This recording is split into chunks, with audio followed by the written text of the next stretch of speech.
From VOA Learning English, this is the Science Report. Medical adhesive products are becoming more common. Doctors use medical adhesives to help reconnect damaged tissue. They are able to stick fast and hold the tissue together. But until recently, no product had been approved for use inside the human body. Earlier this year, the United States Food and Drug Administration approved a kind of biodegradable glue for use in surgical operations. The product, called tissue glue, breaks down over time. Eric Beckman teaches engineering at the University of Pittsburgh. He says tissue glue was created by accident. Around 2001, Mr. Beckman and a dental surgeon at the university were working on a problem. They had set out to design a tissue regeneration substance in a laboratory. In the process, they accidentally discovered a sticky, glue-like substance. Tissue glue is a chemical compound used to make plastic. It is non-toxic, meaning it is not harmful to humans. Doctors can now use it to connect big pieces of skin and tissue inside the body. Eric Beckman says the university researchers recognized the possibility of developing and marketing tissue glue. Nothing like that existed for use inside the body. Professor Beckman says the Food and Drug Administration approved the glue for connecting large skin flaps in an operation that removes extra fat and skin.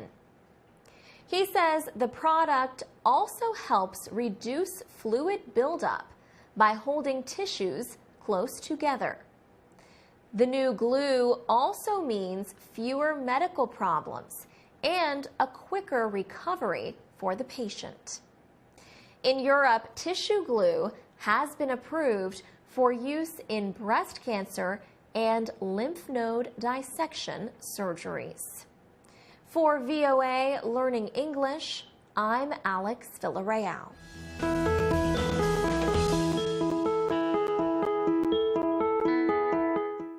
From VOA Learning English, this is the Science Report. Many areas of cropland in Bangladesh are becoming unfit for farming. The land is becoming salty. Now, farmers there are learning to grow vegetables in so-called vertical gardens. The soil in these gardens is better because heavy rains have removed much of the salt. Chandapur is a village in southwestern Bangladesh. The vegetables are grown on top of small homes there. They get the food they need from soil placed in containers on the ground. Shobita Debna farms a very small garden space in Chandapur, but she is able to grow hundreds of kilograms of vegetables each season, including pumpkin, green beans, beets, carrots, cauliflower, and more. This kind of farming is new in Chandapur. Most of Bangladesh is at or below sea level. Rising seawaters linked to climate change have severely affected the country. High water from storms in coastal areas also add salt to soil. High salt content makes crops less productive. The international nonprofit group World Fish Center brought vertical gardens to Bangladesh. They have trained about 200 villagers in southwestern Bangladesh to make vertical gardens. They plan to train about 5,000 people over the next 2 years. Vertical gardens are easy to make. Containers are filled with good soil and natural fertilizers.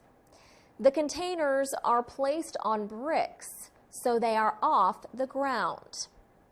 1 bag of soil can produce up to 8 kilograms of vegetables in 1 season. For VOA Learning English, I'm Alex Villarreal.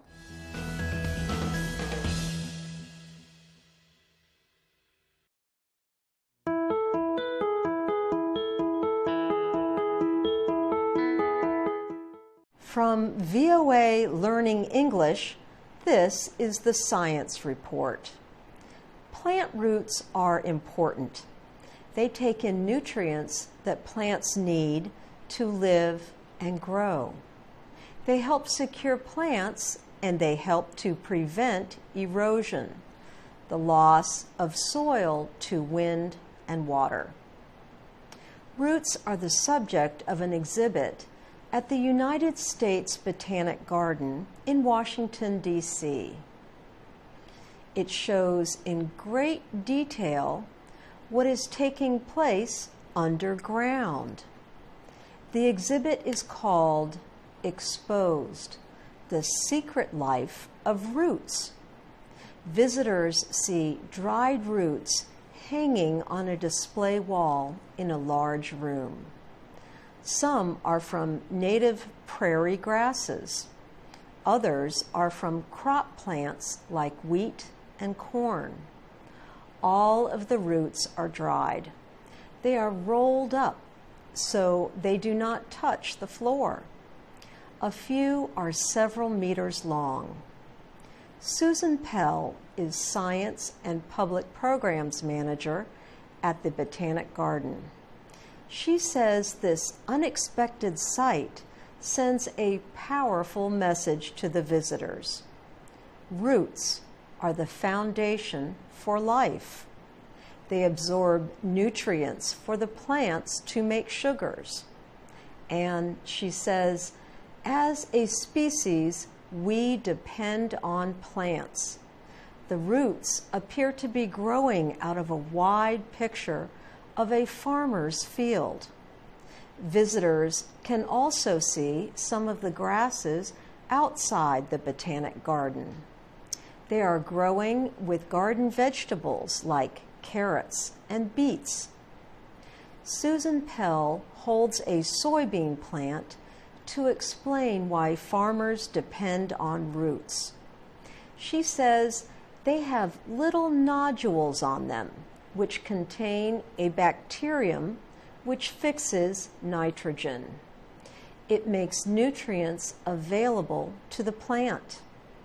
Susan Pell hopes visitors leave with a new understanding of our natural systems and the need to protect them from environmental problems. For VOA Learning English, I'm Ann Ball.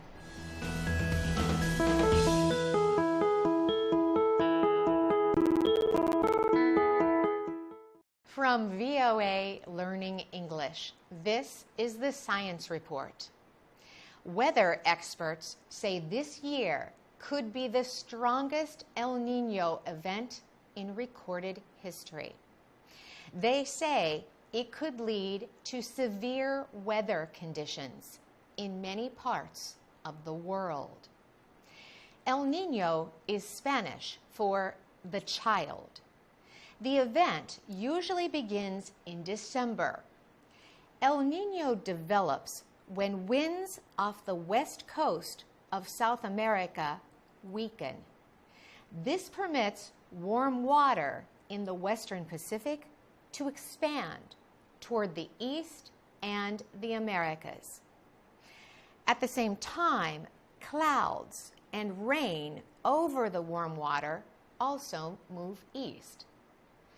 El Niño conditions happen about twice every 10 years. Usually, the conditions continue for about 12 to 18 months. They bring warm weather to some areas. These areas also become wetter than normal. However, El Niño can lead to drought in other areas. Eastern Africa, Kenya, and Uganda are preparing for possible flooding because of El Niño. Yet, two countries to the south, Malawi and South Africa, are already dealing with extremely dry weather. The United Nations Children's Fund warns that many people are at risk from hunger, disease, and water shortages resulting from this El Niño. In East and Southern Africa, it warns, up to 11 million children could be affected. Weather changes caused by El Niño depend on its strength. In the early 1980s, a strong El Niño was linked to dry weather in Australia and Asia, rain and flooding in South America, and high temperatures in much of the United States. 10 years later, a smaller El Niño caused flooding in parts of the U.S. For VOA Learning English, I'm Carolyn Persutti.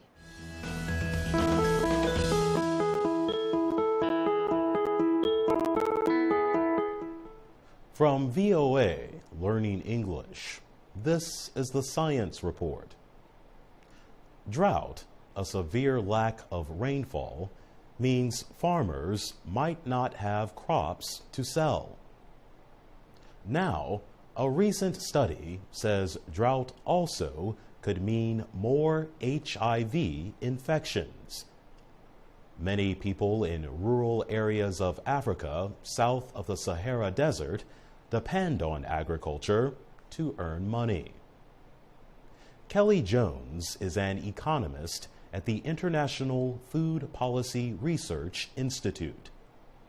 She says lack of rainfall is a main reason for financial bad news in sub-Saharan Africa. The new study says protecting people from financial hardship may reduce their likelihood of risky behaviors that spread HIV, the human immunodeficiency virus. HIV is the virus blamed for the disease AIDS. Ms. Jones and her team compared rainfall patterns over the past 10 years to HIV rates in villages in 19 African countries. She says her research team made a surprising discovery about drought. They found that the presence of drought can predict a higher level of HIV infections in a community. In fact, the number of HIV cases was 11% higher for every drought. The researchers said the most likely explanation was that people were dealing with the crisis by trading sex for financial support. That raised their risk of HIV. Kelly Jones says the researchers looked at the groups of individuals with the highest HIV rates: women farmers and non-farming men. Ms. Jones says easier access to credit and bank savings accounts could help. Another way is a weather-based crop insurance system to protect farmers from crop losses. Ms. Jones adds that it is also important to urge farmers to grow more drought-tolerant crops. For VOA Learning English, I'm Jonathan Evans.